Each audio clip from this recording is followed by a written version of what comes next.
Hello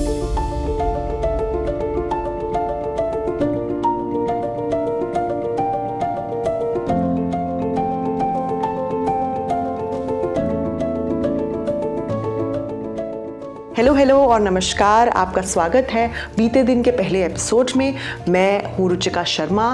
मैं पेशे से एक इतिहासकार हूँ और इतिहास की टीचर भी हूँ। बीते दिन में हम भारतीय इतिहास के कुछ अद्भुत और नायाब पन्ने खोलेंगे, देखेंगे कि भारत बीते दिनों में कैसा था। तो आइए शुरू करते हैं पहला एपिसोड। बीते दिनों एनसीईआरटी ने 12वीं कक्षा की किताबों से मुगलों पर एक पूरा चैप्टर निकाल दिया। काफी विवाद हुए कि आखिर मुगलों को किताबों में क्यों रखा जाना चाहिए, भारतीय इतिहास में मुगलों का क्या योगदान है। पर क्या आपने कभी सोचा है कि अगर मुगलों को भारतीय इतिहास से निकाल दिया जाएगा तो क्या होगा? 3 बातें होंगी। पहली बात, आपकी भाषा, आपका पहनावा, आपका खाना, आपके आसपास की इमारतें, सब पर मुगलों का खासा प्रभाव रहा है। मुगल हमारे समय से सिर्फ 250 साल पुराने ही तो हैं। आपकी रसोई में प्याज की ग्रेवी से लेकर आपके ओढ़नी, चूड़ीदार, कुर्ता, लहंगा, चोली, सब में बेहद मुगल इतिहास छुपा है। प्याज को फ्राई करके थिक ग्रेवी बनाना मुगलाई कुजीन का सार है, जो आज भारत की हर दूसरी रसोई घर में मौजूद है। लहंगा चोली के साथ ले जाने वाली भारी ओढ़नी का हल्का वर्जन पंचतोलिया 17वीं शताब्दी की मुगल बादशाह बेगम नूरजहां की देन मानी जाती है। किनारी यानी चांदी का लेस जो अक्सर दुपट्टों पे लगाया जाता है, उसे भी नूरजहां का आविष्कार माना जाता है। भाषा को ही ले लीजिए, अगर आप हिंदी उर्दू भाषी हैं या फिर बॉलीवुड के गानों के शौकीन हैं, इन सब में भाषा शाहजहानाबाद की गलियों से ही आई है। हालांकि उर्दू भाषा की शुरुआत 13वीं शताब्दी में हिंदवी से मानी जाती है, लेकिन 19वीं शताब्दी के मुगल बादशाह शाह आलम द्वितीय भी हिंदी बोला करते थे, जो आज की हिंदी उर्दू के बेहद करीब है। तो जो आपके रोजमर्रा का पॉपुलर कल्चर है, वो मुगलों की बदौलत है।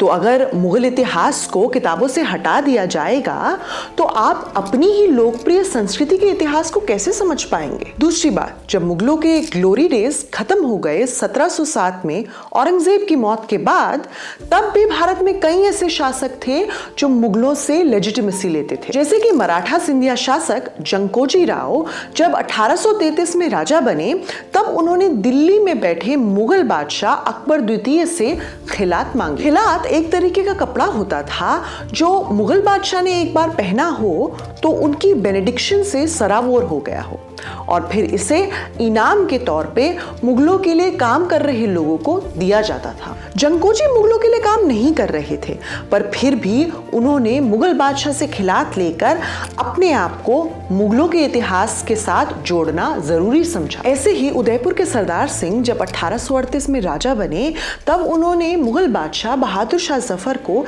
एक नजराना भेजना चाहा। भारत के राजा ही नहीं, अंग्रेज शासक भी मुगल इतिहास में अपनी लेजिटिमेसी खोजा करते थे। तभी तो उन्होंने 1911 में दिल्ली को अपनी राजधानी बनाया, और उसका आर्किटेक्चर भी मुगल आर्किटेक्चर से काफी इंस्पायर्ड था। यही प्रथा आज भी चली आ रही है, जहां हर साल 15 अगस्त को लाल किला यानी रेड फोर्ट से भारत की आजादी का परचम लहराया जाता है, और ऐसे ही हर साल मुगल इतिहास को भारत का एक इम्पॉर्टेंट हिस्सा माना जाता है।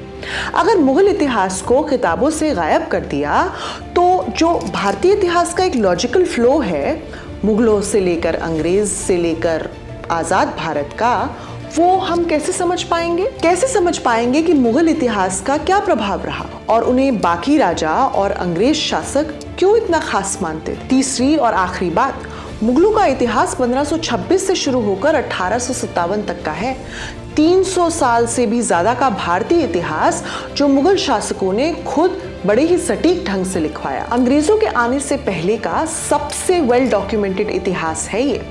अगर आप इतने बड़े अंतराल के इतिहास को स्कूली किताबों से हटा देंगे तो ये तो भारतीय इतिहास के साथ नाइंसाफी होगी। इतिहास एक कॉन्टिनम है जहां एक सिरा दूसरे सिरे से कई मायनों में जुड़ा है। अगर आप 300 साल के सिरे को हटा देंगे तो ना पहले के सिरे को और ना बाद के सिरे को जोड़ा जा सकेगा। इसीलिए मुगल इतिहास को हटाना भारतीय इतिहास में एक वैक्यूम पैदा कर देगा, जहां ना तो आप अपनी लोकप्रिय संस्कृति को समझ पाएंगे और ना ही भारतीय इतिहास इसका एक लॉजिकल फ्लो बनेगा। अगर आपको बीते दिन का ये एपिसोड पसंद आया हो तो लाइक जरूर कीजिएगा और शेयर भी कीजिएगा। It's great to see you here. Thank you for watching our work. If you haven't subscribed yet, don't forget to click the bell icon and subscribe to Mojo Story and support independent, robust journalism.